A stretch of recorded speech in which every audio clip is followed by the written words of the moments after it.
Hola, le dieron play a un nuevo episodio de Metagol. Somos Fer Casals y Santiago Bausa. bienvenidos y bienvenidas a un episodio de finales, un episodio de Liga Profesional, la final de la Liga Profesional. También vamos a hablar de la final de la Champions. Y para el final, se podría decir un segmento de humor con nuestras predicciones para la Premier. Spoiler, nos fue muy mal. Esa es la realidad. Pero bueno, Nadie que se le haya sí, ocurrido hacer predicciones para esta Premier League le fue bien, pero en nada, ¿eh? En nada. Ni en el campeón. Ponele que quizá lo descendido. Los descendidos sí, por ahí son un poco más predecibles, pero en el campeón, en los puestos de Champions y en alguno que otro que les quedó como 10 puestos, con 10 puestos de diferencia entre lo que predijeron, yo creo que les fue a todos muy mal.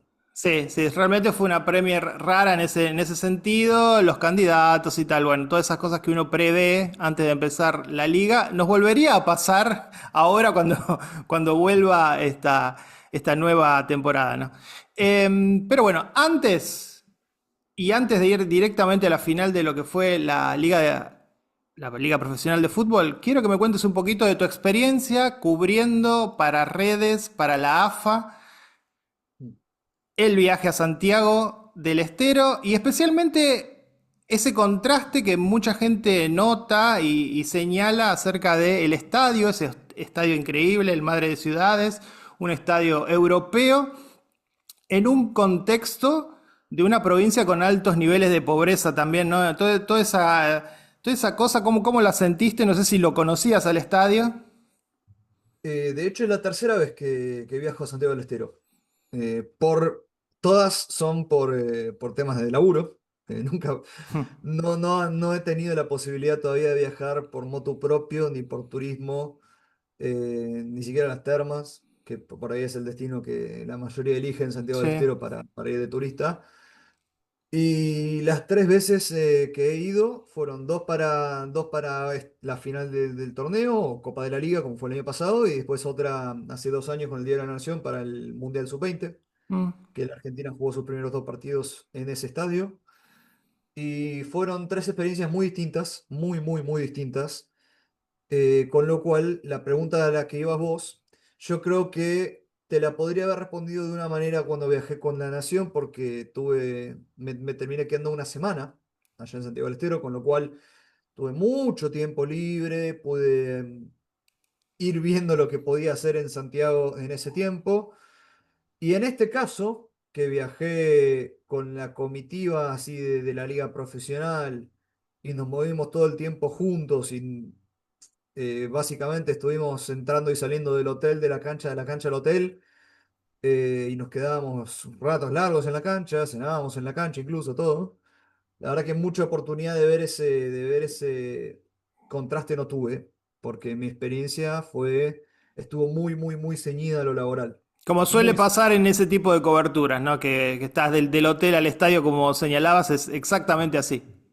sí, después hubo otros, no sé, yo tuve la oportunidad de hablar con colegas de otros medios, gente que no veía hace mucho tiempo, que bueno, que fue lindo eso, siempre es lindo para mí compartir con colegas de otros medios este tipo de coberturas.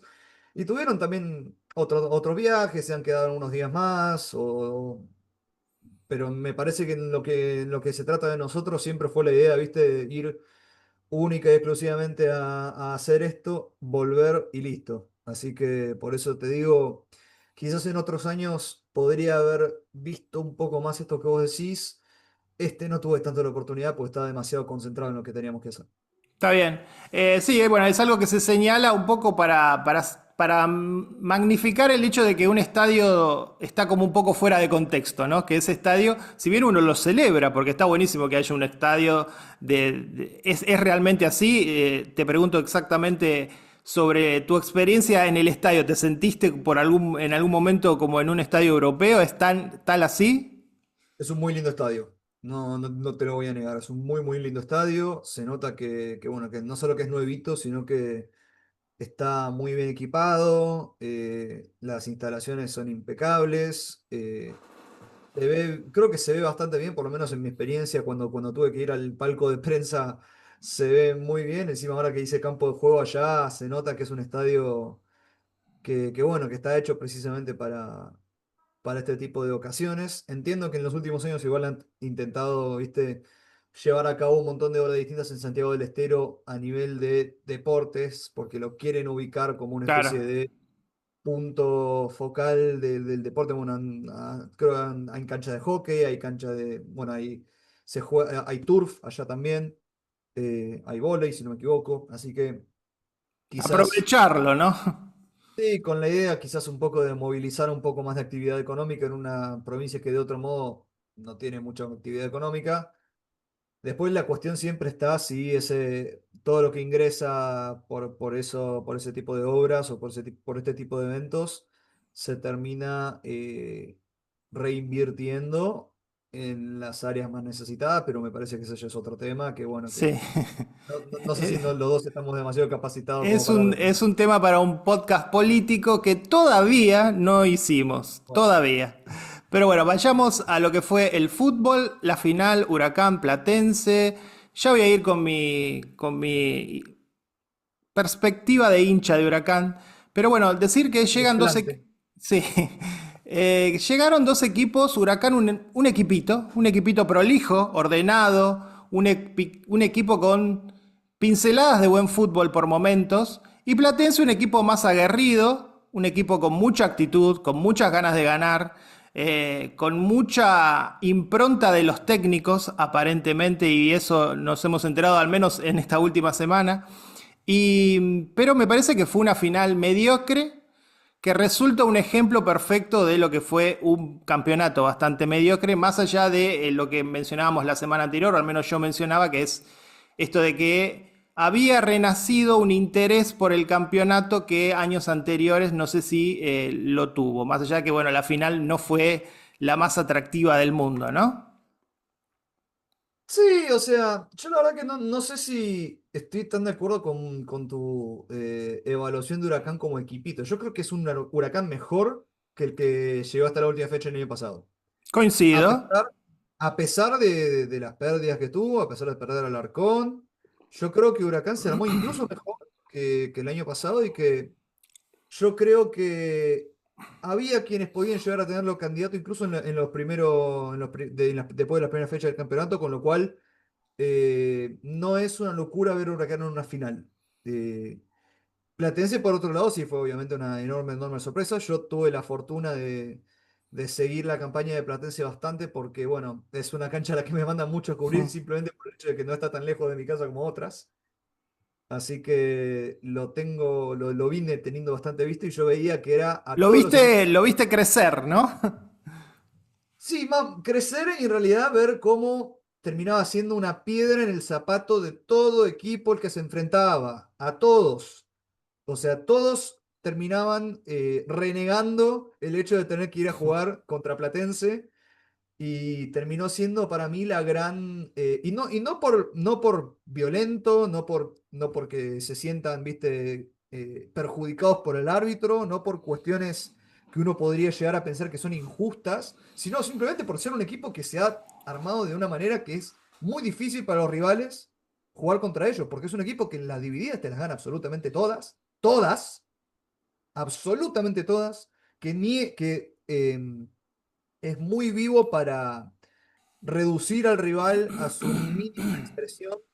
Huracán, que justamente si por algo había destacado en la semifinal contra Independiente, era eso, que Sí. había reducido a su mínima expresión. Acá le tocó ser el equipo que tenía la iniciativa y no se pudo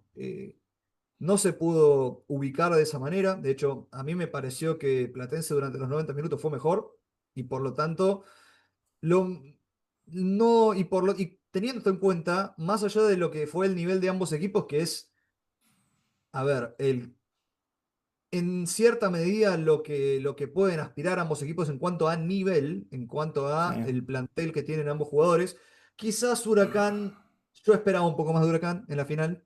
Bueno. Me vi algo medio parecido a lo que vi en la otra final que jugó, entre comillas, final que jugó hace 6 meses contra Vélez. Pero Pero más allá de eso, yo creo que hubo mucho discurso en las redes sociales, especialmente sobre, uy, Dios, qué desastre este campeonato que Platense y Huracán juegan una final. Primero que nada, la mayoría de esos argumentos vienen de equipos que fueron eliminados por Platense y Huracán. Sí, sí. No, bueno, Segundo, por eso yo mencioné el hecho de que fue una final mediocre, si querés, en cuanto a fútbol, de un campeonato que fue mediocre, porque llegan dos equipos que, como digo, vos decís, es un poco fuerte decir equipitos, pero son dos equipos mitad de tabla, en el sentido pero de son que, dos equipos que, visto y considerando cómo era este campeonato, este formato de campeonato, que desde el primer momento todos sabíamos qué se requería, si querés, para ganar este campeonato, qué hacía falta, eh, lo tenían bien. Creo que fueron dos finalistas que, si ves a lo largo del año, son dos equipos que yo creo que no se les puede decir que no merecen estar ahí. Volvemos a lo que dije antes. Platense se le plantó a tres grandes en sus canchas y les ganó los tres. Y en la final también fue visitante. Huracán metió muchísima más gente que Platense por cuestiones lógicas. Por lo tanto, era evidente pensar que el que iba, entre comillas, a ser reforzado por la localía en esa final era Huracán. Y Platense fue un equipo que se le plantó, que jugó a lo que sabe, con el plantel que tiene, que lo redujo a su mínima expresión, que casi que no permitió que Huracán tenga llegadas de peligro. Y las pocas llegadas que hubo, las más peligrosas fueron todas de Platense. Y sí. yo creo que lo terminó ganando en su justa medida. En su justa medida. Y no me parece en absoluto este argumento de, uy, mirá qué desastre que es este torneo que Platense llega a la final. No, Perdón, está no digas bien, nada. está bien, pero me parece que se bajó el estándar, ¿no? En el sentido de que fue tan malo lo de los cinco grandes que tenemos que decir esto. Está bien que haya llegado Platense, está bien que sea un campeón. Yo digo, viendo el Bosque, no sé si serán recordados más allá de por sus hinchas estos últimos dos campeones, Vélez y No, Platense. o sea, yo por ahí lo de Vélez puede ser un poco más.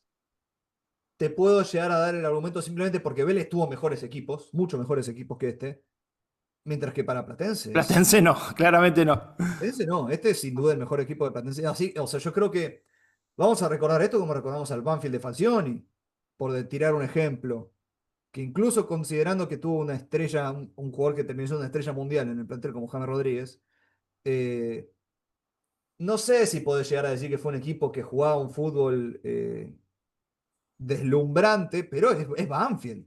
Banfield no sale campeón jamás en su historia. Obviamente va a ser un equipo inolvidable por el simple hecho de ser un equipo de Platense que sale campeón del fútbol argentino y que lo hace además, vuelvo a lo que dije antes, limpiándose a tres grandes en sus canchas en el camino.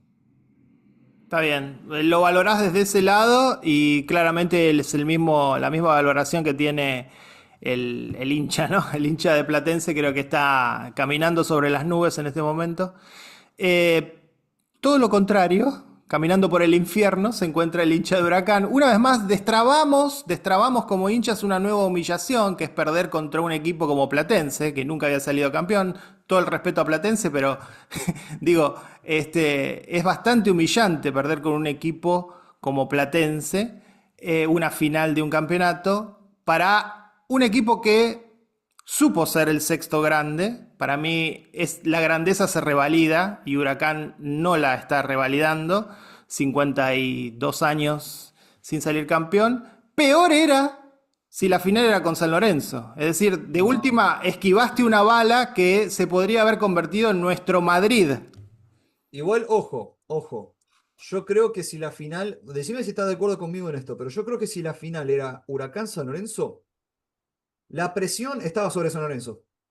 Porque por lo menos desde donde yo lo veo como un outsider de la rivalidad, para San Lorenzo ganarle una final a Huracán es algo que puede pasar y que está dentro de las posibilidades. Pero que Huracán le gane una final a San Lorenzo, eso sí hubiera sido Madrid y hubiera sido insuperable y hubiera sido recordado hasta el fin de los tiempos, no por el hincha de Huracán, por toda persona que siga el fútbol argentino. Está bien, pero con eso coincido, pero no coincido en el hecho de que San Lorenzo tenía más presión. Me parece que la presión se dividía en 50 porque, a ver, se presentaba una enorme oportunidad, por supuesto todo esto es contrafáctico, pero se presentaba una enorme oportunidad para San Lorenzo, para salvar no el año, la década ¿no? Con un campeonato ganado ante Huracán, me parece que es, y en el peor momento tal vez de su historia institucional. Sí, sí, Entonces, pero igual yo, y después había otra cosa que te quería preguntar a vos como persona que sigue a Huracán hace tanto tiempo. sí, ¿Cómo se siente el hincha promedio? O sea, no sé si vos sos la personificación del hincha de Huracán ahora, pero te lo no, pregunto de esta manera, como un hincha de Huracán, sí. ¿cómo se siente, cómo te sentís vos con este proceso de Kudelka de ser alguien que metió a Huracán en lo que yo considero que es el primer escalón, si querés, del fútbol argentino en el último año, que tiene muchísimo, muchísimo mérito, pero que cuando tuvo que pararse y tuvo el destino en sus propias manos, quizás se quedó, o sea, no sé si puede decir, no sé si puede decir, me lo dirás vos, que dio todo lo que tenía para dar para salir campeón y que le jugó de igual a igual al rival que tuvo enfrente. ¿Cómo se siente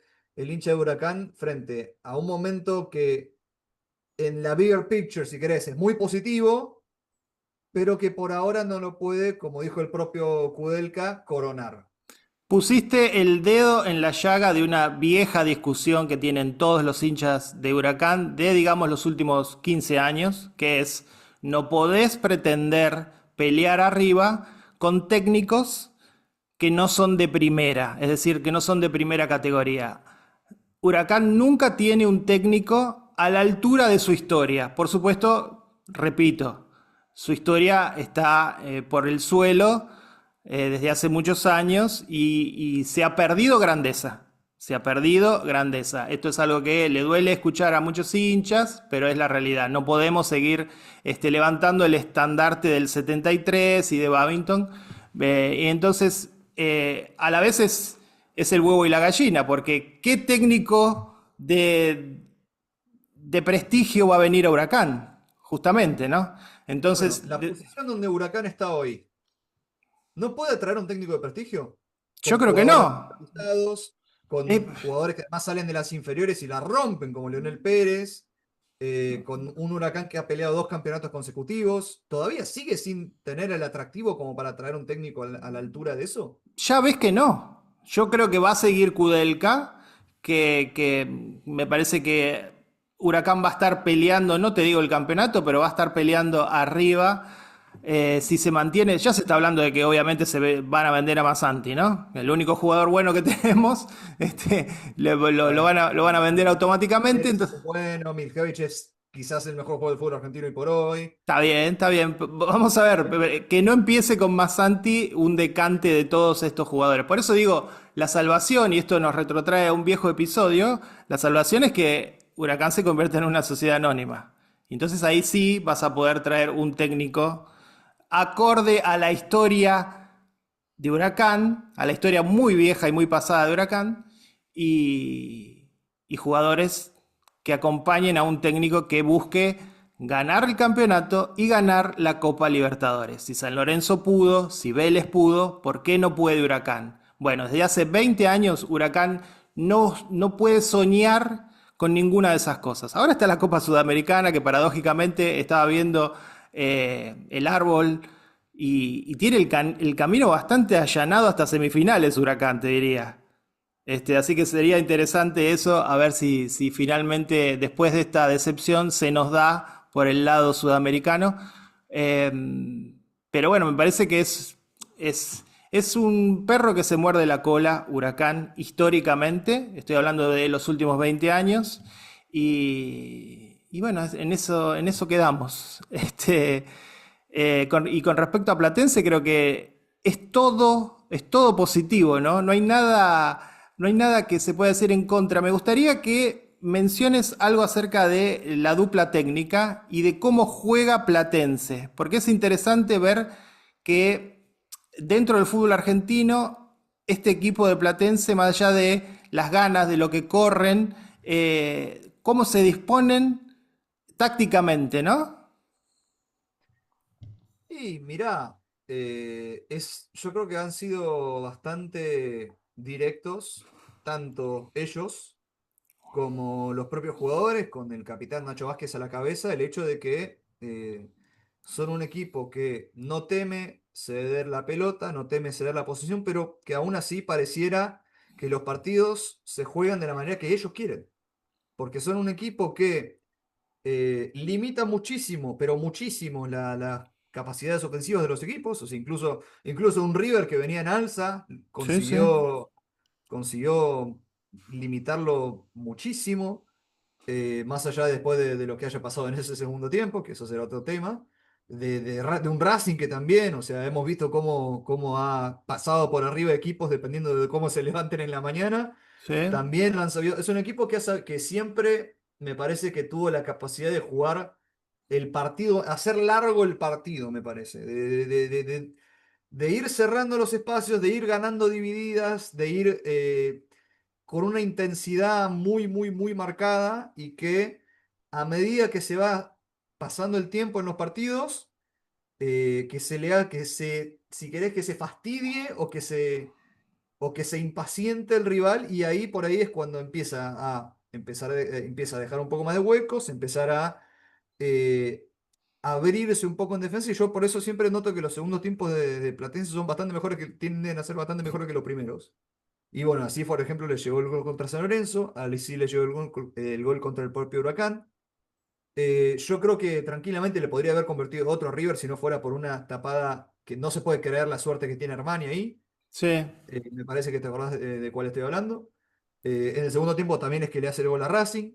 Y además otra cosa que noto es que cuando ellos convierten ese gol, siempre parece que están más cerca de ellos de convertir el segundo que de que les empaten el partido.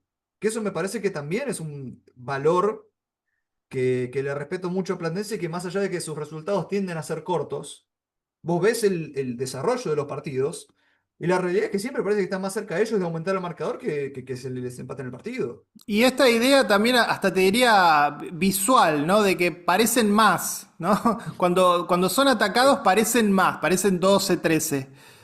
Bueno, a mí me da mucha gracia esto que dijo Ronaldo Martínez, que es una de las figuras de este equipo. Un delantero muy, muy, muy sacrificado, que por ahí no aporta tanto con goles, pero es alguien que sí, que da esa sensación que aparece en todos lados, constantemente, en todos los rincones de la cancha y ganando siempre, siempre, siempre, siempre de cabeza, a pesar de no ser un jugador con un físico imponente, ni mucho menos. Y en un momento le preguntaron, ¿cómo haces? Y dio una respuesta que me parece que todos pensamos, pero ninguno de nosotros se anima a decir en voz alta, que dijo, soy paraguayo. Claro, está bien. Está bien. Se hizo cargo de algo que como vos decís, ¿no? Que todos decimos, pero tal vez viendo la tele, ¿no? Eh, Exactamente. y por último, quería preguntarte, porque bueno, vos estuviste en la cancha, in situ. No sé si te asustaste, si estabas avisado de que eso iba a pasar, la cuestión esta de la que se habló mucho de la publicidad sobre la piratería y este muchacho que entró y robó la pelota, pero era parte de una actuación Sí. para... ¿Qué te pasó con eso? ¿Te sorprendió? ¿No lo viste? Eh, Mira, no te voy a mentir, algo nos habían dicho. Ah, Lo está que pasa es bien, que algo estabas tenía avisado que, como... tenía que ser confidencial para que fuera una sorpresa el día del partido, por Claro, supuesto. claro. Pasó exactamente como yo me imaginaba que iba a pasar. Y la respuesta en las redes sociales también fue la respuesta que yo me imaginaba que iba a haber. Cuando te lo contaron me dijiste, uy, Dios, lo que va a ser esto, ¿no?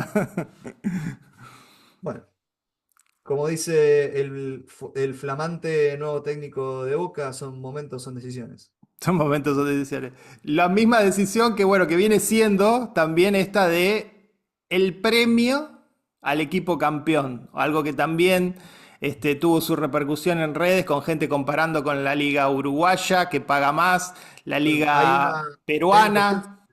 hay una cuestión sobre eso, que es que, Sí, vos fíjate que ese cheque tenía el logo de Conmebol. La entonces, plata, la plata no viene de AFA, sino de Conmebol, porque Conmebol entrega 1 millón de dólares a todas las federaciones para que las repartan como lo consideren justo. Y lo que ha decidido la AFA es repartir 500.000 al campeón de la apertura y 500.000 al campeón de clausura. Ok, es decir que la AFA no da un premio al campeón. Hasta donde sabemos, no. Raro. Mm, sí. Ok. Manto de piedad y pasemos a lo que fue la otra gran final de la semana pasada, la final de la Champions. El PSG campeón, todos llorando por Luis Enrique y su hija, y una final que no tuvo ningún tipo de emoción. La emoción llegó al final con ese recuerdo, pero no en el partido en sí. 5-0, no se recordaba una final tan abierta, ¿no? Para un equipo como esta.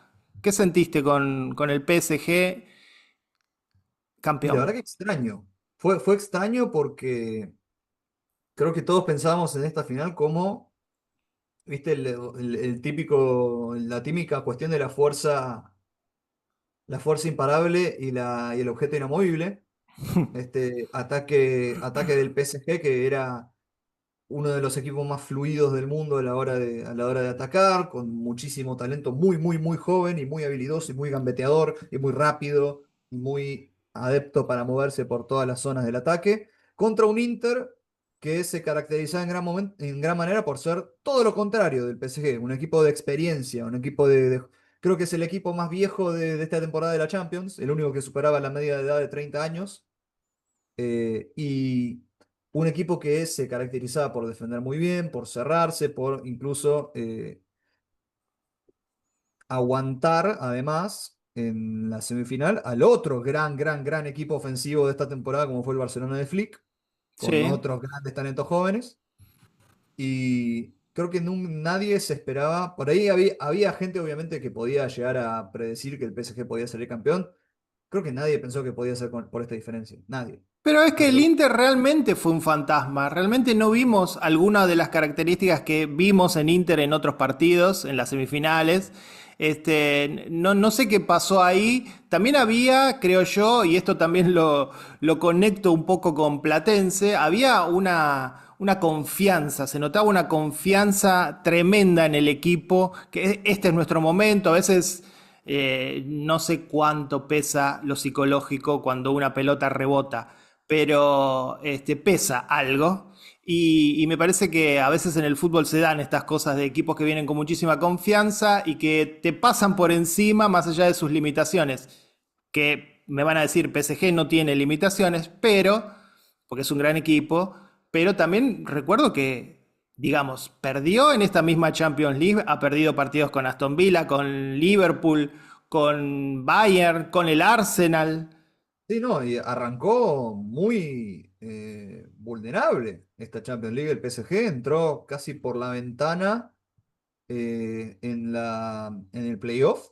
De hecho, quedó en esa anteúltima fecha que casi que prácticamente se jugaba mano a mano con el Manchester City y estuvo 0-2 abajo y la terminó ganando.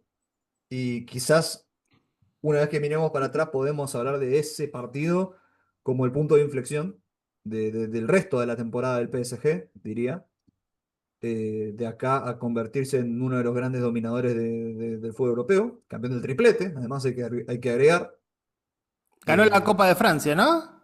exactamente, creo que se la ganó el Rennes, Stade de Rennes, y bueno, por supuesto la Liga 1 por una diferencia abismal, como siempre, casi.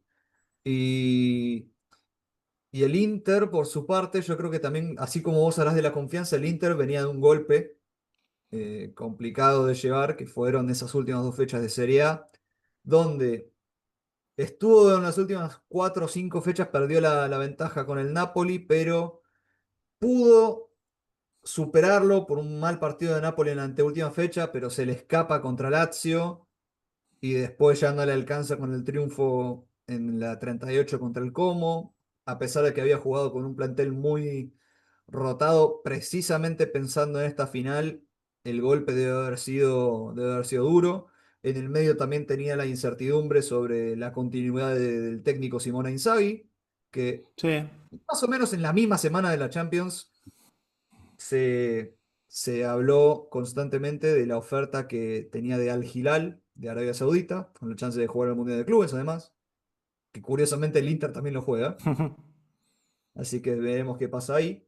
Así que, a ver, este tipo de cosas siempre surgen una vez que el resultado ya está puesto, ¿no? Pero como a modo de explicación, si querés, ves a un plantel eh, quizás emocional y físicamente exhausto, que se fue, que también estaba en carrera para conseguir un triplete y poco a poco se fue bajando de todas las competencias. Lo saca el Milan de la Copa Italia, además sin atenuantes y contra un Milan flojísimo. Lo saca justamente el Napoli de la Serie A en esas últimas fechas dramáticas, lo cual, en mi opinión, hicieron de la Serie A la liga para ver esta temporada.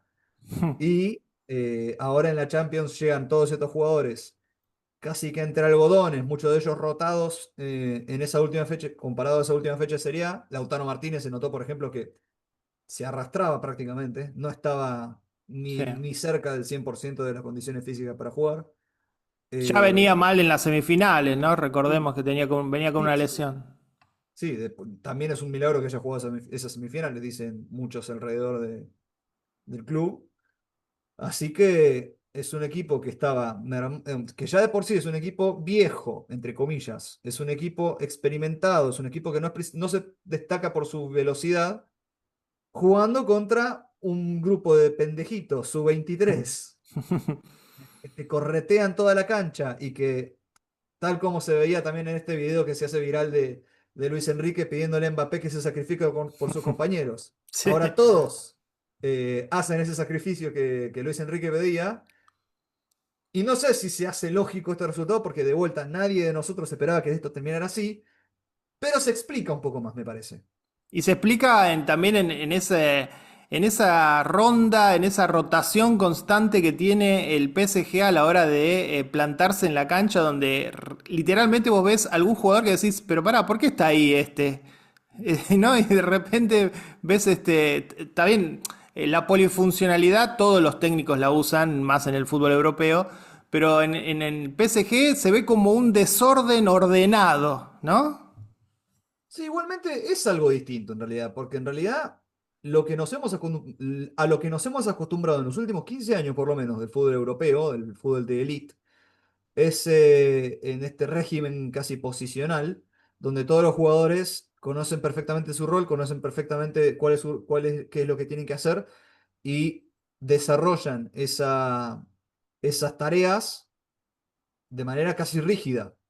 Y acá tenés un equipo que se mueve por todos lados, que se mueve libre en la cancha, que se asocian de a dos o de a tres jugadores distintos, casi con libre albedrío, que me parece que eso no es tan común en los técnicos que han surgido en los últimos 15 años más o menos, con la influencia quizás tanto del fútbol neerlandés como del español. Y Luis Enrique, quizás Hansi Flick también en el Barcelona. Y hasta te diría que Carleto Ancelotti también, aunque no tanto con la misma intensidad, pero con el mismo sentido de libertad, me parece, se caracterizan por eso, por dejar que los jugadores más talentosos o más habilidosos que tengan se expresen a su manera y jueguen junto a sus compañeros y combinen de la manera que vean necesario combinar. Y es algo interesante y por esto yo pienso, yo por ejemplo no me pareció una final aburrida, por ejemplo, como podría haber sido la de 2019, porque más allá de ver que la emoción de ver qué puede llegar a pasar no estaba, vos seguramente, y yo por lo menos sí te puedo decir, éramos conscientes que estamos viendo un equipo de época. Claro. Un baile, Sí, sí, sí. un baile como hemos visto pocos en nuestra vida en esta instancia. Un equipo que va a quedar en la historia, en la historia de la Champions sin duda, y nombres que van a ser clásicos. Muchos del equipo de PSG van a ser nombres clásicos para el fútbol europeo sin duda. Sí, sí, tenía la misma sensación. Somos un podcast que en el corazón, en el núcleo, es de la Premier League y habría que mencionar que los Spurs salieron campeones de la Europa League y Chelsea de la Conference, ¿no? Sí, un año que se ha caracterizado, también lo vamos a decir, por muchos equipos que han roto rachas muy extensas sin títulos y justamente Inglaterra no es la excepción. El Chelsea, bueno, también es un equipo que medio que se ha acostumbrado a ganar copas y que prácticamente llegaba con la obligación, entre comillas, de ganar una Conference League que el hecho de que le esté jugando es un reflejo de la mala temporada que hicieron el año anterior. Pero O a sea, la se han puesto. vez, como se dice en Argentina, salvaron el año, ¿no? Sí, sí, sí. O sea, a ver, yo creo que el año yo lo habían salvado entrando a la Champions. eh, pero cargaba un poco con la presión de ganarla y cumplió. Ahora, el Tottenham sí superó ampliamente las expectativas de sus propios hinchas, porque consiguieron un título, primero un título europeo que no conseguían hace décadas, y un título y punto que es desde 2008 que no podían festejar y que además lo hicieron en el contexto de una temporada de liga catastrófica. Eh, Santi, dejen cocinar a Postecoglou. Ese es el lema, ¿no? Déjenlo porque eh, el tipo parece que sabe lo que hace.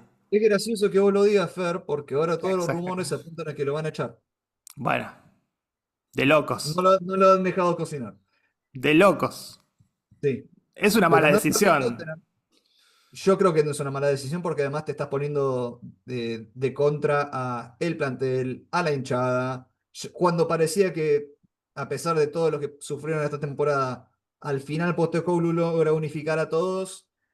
Si lo echaste, estás poniendo a todo el mundo de contra y no me parece que sea una buena idea, salvo que el candidato para reemplazarlo sea un nombre totalmente superador. Que Ahí vamos está a la ver. cuestión, pero porque además, digo, están sopesando por encima de una Europa League, el campeonato más importante luego de la Champions, el puesto 17 en Premier League. Que nadie duda que es un papelón, Sí. totalmente. Pero el título de Europa League te permite construir sobre ese papelón desde una posición totalmente inesperada y que tendrían que aprovechar, pero bueno, vamos a ver de qué manera lo aprovechan. Y quiero también hacer una pequeña mención a otros dos equipos en el ecosistema inglés que rompieron rachas muy extensas sin conseguir títulos. Uno es el Newcastle, Sí. que hay que felicitarlos, 70 años sin un título doméstico, 55 sin un título de cualquier calaña, si tenemos en cuenta la Copa de Ferias. ¿Cómo festejaron, eh? Y bien ganado lo tienen, consiguió la League Cup, donde creo que fue un equipo que dominó esa competencia de principio a fin y me parecen muy sólidos ganadores. Y el otro equipo al que quiero reconocer, que me parece que va a sonar un poco más al caso que hablamos hace un ratito de Platense, es el Crystal Palace, que consiguió el primer título de su historia después de muchos años y muchas finales frustradas de FA Cup, venciendo nada menos que el Manchester City. Y la verdad que de ahí también vimos una felicidad, unos festejos muy, muy, muy emocionantes para lo que fue, como decimos, su... Sí, se sacaron la mufa realmente Sin después de duda. mucho, mucho tiempo. Y además que Eh, siempre son como el punchline de las cargadas en Londres, ¿no? Entre lo que son los equipos que tal vez aspiran a ganar algo. sí, creo que era quizás el equipo más, no sé si llamarlo grande, pero sí, de lo más importante que quedaba, que no sabía lo que era festejar un título. Y por fin se sacaron esa mufa y lo hicieron a lo grande, con un campañón. eh, y ahora van a poder jugar en competición europea también, por primera vez en su historia. En lo que parecía que se estaba desinflando con Glasner, pero que en la segunda mitad de temporada otra vez consiguieron un vuelo con muy buenos jugadores, a pesar de haber perdido a su gran figura que era Olise. Mm. Y lo hicieron, insisto, venciendo al Manchester City, que no es para cualquiera. No es para cualquiera. Y bueno, un título también para el Newcastle, Sociedad Anónima, ¿no? Los petrodólares empiezan a funcionar. Todos los clubes ingleses son sociedades Todos, ya anónimas, sabemos, sí, pero digo, este fue uno de los últimos en entrar en esta onda de Oriente Medio. y de clubes Estado. Que sí, Sí. es además esto, el primer título que festejan los dueños del Fondo Soberano de Arabia Saudita, Que en después de una 5 años gran. no estemos hablando de Newcastle, campeón de la Champions, campeón de la Premier, ¿no? O 5 años o tal vez dos. Bueno, se está cocinando muy a fuego lento el Newcastle. viendo desde dónde los agarraron, Lo cual me porque parece bien, ¿eh? Me parece una sí, buena táctica. es más sostenible, me parece. Es más sostenible. Como que parece que han aprendido de los errores de justamente el PSG, por Claro. ejemplo, y de todo lo que esas frustraciones durante años se estuvieron construyendo también por las propias expectativas que ponían de su equipo, los dueños de ese club. No es un equipo de galácticos el Newcastle, es un muy buen equipo y a partir de ahí empieza a construir, ¿no? Sí. Bueno, nos queda para el final nuestras predicciones. Predicciones que hicimos en agosto, estoy viendo acá en el posteo de Instagram, 16 de agosto habíamos subido nuestras predicciones para la Premier y fue muy mal, Santi. Vamos a empezar por el fondo. En el Bien. puesto 20 habíamos predicho que iba a terminar el Nottingham Forest, que terminó séptimo. Los dos Eh, dijimos lo mismo. los dos dijimos lo mismo. Ah, bueno, En nada el más. puesto, sí, Ah. le erramos por 13 puestos. Creo que nadie se esperaba que el Nottingham Forest estuviera peleando por entrar en copas europeas este año. Es verdad, Nadie. es verdad. Así que felicitaciones al Forest también por entrar en la Conference League. Sin duda y por molestar a todos los Big Six, ¿no? Durante todo el año. En el puesto 19 habíamos también coincidido en poner al Southampton. Y en el puesto 19 terminó el Ipswich Town. Bueno, acá estuvimos bien porque el Southampton terminó último. Terminó Eh, último si le erramos por un puesto, digamos. Cerramos por un puesto y además yo quiero destacar esto, el Southampton apenas superó por un punto al peor equipo de la historia de la Premier League, que fue el Derby County de la 2007-2008. 12 Así que puntos, vergonzoso. 12 puntos. Es increíble, increíble lo Ganó malo que... dos partidos, ganó. Sí, De 38, una locura. sí, sí. Un espanto lo que hemos visto de ellos. En el puesto 18, vos pusiste que iba a salir el Leicester y yo puse el Ipswich Town. Y efectivamente fue el Leicester City. En el puesto 18, un punto para Santi. Bueno, también yo casi que te lo daría, porque terminaba decimoctavo, decimonoveno el Bueno, Ipswich. estamos ahí, pero bueno, pero la cuestión era acertarle. Las reglas son claras. Ok, Vamos a ir para ok. lo que es el séptimo puesto. En el séptimo puesto, vos pusiste al Chelsea y yo puse al Newcastle. Y el séptimo, como dijimos hace un rato, fue el Forest. Che, yo, mira, acá quiero sacar un poco de pecho. Sí. Y en la última fecha ganaba el Nottingham Forest al Chelsea, el Chelsea quedaba séptimo. Ok. Por un partido no quedó séptimo. Está bien. Así que, está bien, erré, Erra- obvio. Erré. Pero cerca. Qué cerca que estuve. Balas que pican cerca. El puesto sexto. Vos pusiste al West Ham y yo puse a los Spurs. Y el sexto fue Aston Villa. No, ahí los dos. Ahí, papelón de los dos. Sí, sin duda. El quinto puesto, vos pusiste al United y yo puse al Aston Villa. Tuve Está bastante bien. cerca. El quinto fue Newcastle. Vos estuviste ahí Sí. también. El Vila creo que dependía de sí mismo para entrar en el quinto y, no, y perdió. Lo mío fue un papelón. Claro, vos Pero porque todo tenemos un papelón. en toda tu predicción, vos no pusiste ni al Villa ni al Newcastle, ¿no? Este. No, justamente, bueno, después decís vos que se iba a caer el Vila. Yo tenía menos fe Sí, que vos en el ahí Vila. está, es verdad. Pero después lo vi jugar. De la temporada. El puesto cuarto, vos pusiste al Liverpool, al campeón. Y yo puse al United. Bueno. Desastroso. El cuarto fue el Chelsea. Qué mal, Bueno, qué mal.